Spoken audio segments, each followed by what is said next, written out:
Bueno, ¿están listos para un verdadero desafío mental? Porque hoy nos vamos a meter de lleno en el pensamiento de uno de los filósofos, la verdad, más complejos y fascinantes del siglo XX, Martin Heidegger. Vamos a explorar juntos esa pregunta, esa única pregunta, que lo obsesionó durante toda su vida y que, según él, toda la filosofía occidental había dejado en el olvido. Y bueno, aquí lo tenemos. Este es el hombre, Martin Heidegger. Su obra, miren, ha sido tan aclamada como criticada. Y su vida, bueno, no estuvo para nada libre de controversia. Pero lo que es innegable es su impacto. Para poder entrarle a su filosofía hay que armarse de paciencia y adentrarse en su lenguaje que es súper denso, a veces casi poético, y en ideas que de verdad nos obligan a repensar los mismísimos fundamentos de nuestra existencia. Y todo, absolutamente todo, comienza con una pregunta que, a primera vista, parece increíblemente simple, pero que en el fondo es la más profunda de todas. Piénselo un segundo. ¿Qué queremos decir realmente cuando decimos que algo es? ¿Cuál es, en definitiva, el sentido del ser? Ok, para explorar esta cuestión, este va a ser nuestro recorrido. Primero, la pregunta por el ser. Después, nos metemos con su concepto clave, el Dasein. Luego veremos el giro en su pensamiento, hablaremos del lenguaje como la casa del ser y por último cerraremos con el legado de Heidegger. Muy bien, arranquemos con el primer punto, la pregunta por el ser. Para Heidegger, y esto es clave, no se trataba de inventar una pregunta nueva, no. Se trataba de recuperar la más antigua, la más fundamental y sí, la más olvidada de todas. Miren, él sostenía que, desde la época de Platón, la filosofía como que se desvió, se distrajo. Se puso a estudiar las cosas que son, lo que él llama los entes. Piensen en cualquier cosa, una silla, un planeta, una idea, pero en el camino se olvidó de la pregunta más importante, ¿qué es el ser en sí mismo? O sea, ¿qué es ese acto de existir que todas esas cosas tan distintas entre sí tienen en común? Y fíjense qué interesante es este contraste para entender la ruptura que él propone. La filosofía moderna, con Descartes a la cabeza, partía del sujeto, del yo. La famosa frase, pienso, luego existo. O sea, el fundamento era la conciencia, el pensamiento. Pero Heidegger llega y dice, a ver, un momento. Antes de poder afirmar con tanta seguridad que yo soy, primero tenemos que preguntarnos qué significa ese soy, qué significa ser. Él básicamente saca al sujeto del centro y pone al ser como el verdadero punto de partida. Y esto nos lleva directo a un concepto clave en todo su pensamiento, la famosa diferencia ontológica. Es una distinción que parece sutil, pero es crucial. Es la diferencia entre el ser, así, con mayúscula, que es el acto mismo de existir, y los entes, que son las cosas concretas que existen. El gran error de toda la metafísica, según Heidegger, fue justamente confundir estas dos cosas. Creyó que estudiando las cosas que existen iba a entender el existir mismo, y ahí se perdió todo. Ok, entonces, si no podemos estudiar el ser directamente, ¿cómo le hacemos? ¿Por dónde empezamos? Bueno, Heidegger propone un camino muy particular. Analizar al único ente, a la única cosa que existe, que se hace la pregunta por el ser. ¿Y quién es ese ente? Pues nosotros. Y este proyecto monumental lo desarrolla en su obra magna, su libro más famoso, Ser y Tiempo, que se publicó allá por 1927. No es una lectura de playa, para nada, pero es ahí donde él sienta todas las bases de lo que llamó la ontología fundamental. Y es aquí donde introduce su término más conocido, uno que seguro han escuchado, Dasein. Literalmente se traduce como ser ahí. Y ojo, es muy importante entender que no es solo una palabra rara para decir ser humano, no. Es un término técnico, filosófico, para describir nuestro modo tan particular de existir.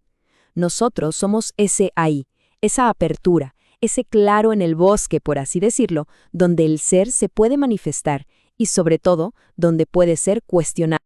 Entonces, ¿cómo es este Dasein? ¿Qué lo hace tan especial? Bueno, piensen en una piedra. Una piedra simplemente está ahí y ya. Nosotros no. Para nosotros, nuestra esencia es nuestra existencia. ¿Qué significa eso? Que estamos constantemente haciéndonos. Somos un proyecto abierto. Por eso Heidegger dice esa frase medio enredada, pero potentísima, en nuestro ser le va su ser mismo. O sea, nuestra propia existencia siempre está en juego. Y otra cosa, no somos sujetos aislados que ven el mundo desde afuera. Somos seres en el mundo, estamos siempre, ya desde el vamos, metidos en él, implicados.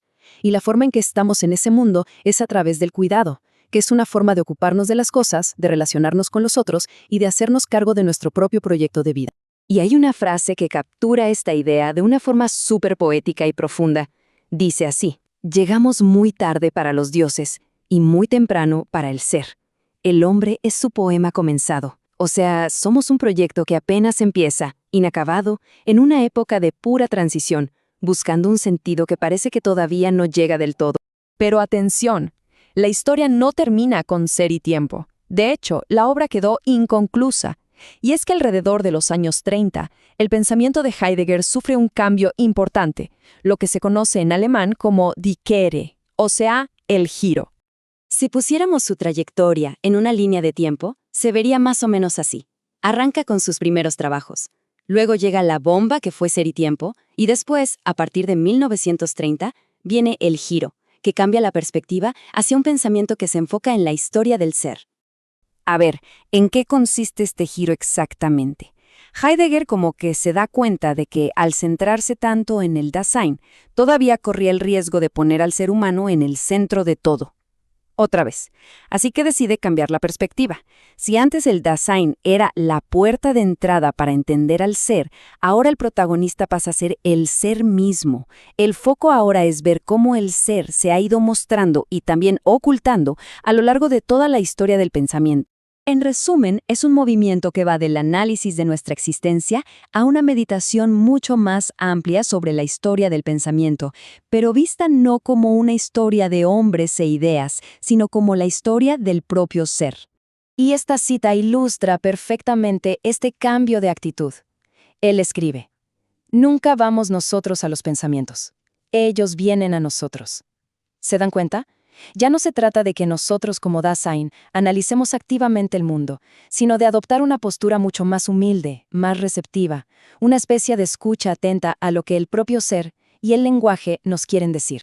Y precisamente esta nueva actitud, esta escucha, lo lleva a concentrarse en un tema que va a ser fundamental en toda su última etapa, el lenguaje. Para este Heidegger tardío, el lenguaje ya no es una simple herramienta que usamos para comunicarnos, como si fuera un martillo. No, se convierte en algo mucho, mucho más profundo. Es el espacio, es el lugar mismo donde el ser se manifiesta, donde la realidad, por así decirlo, sucede para nosotros. Y de aquí sale su famosísima y bellísima metáfora. El lenguaje es la casa del ser. Fíjense en la idea. No es que nosotros poseamos el lenguaje, sino que nosotros habitamos en él. Y es dentro de esta casa, especialmente a través del lenguaje poético y del pensamiento más profundo, donde tenemos la chance de escuchar los ecos del ser. Y esto es clave.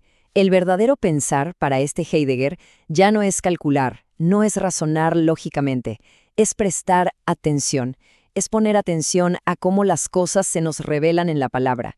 Es un acto como de correspondencia, de responder a la llamada del lenguaje y escuchar atentamente lo que nos dice sobre el mundo.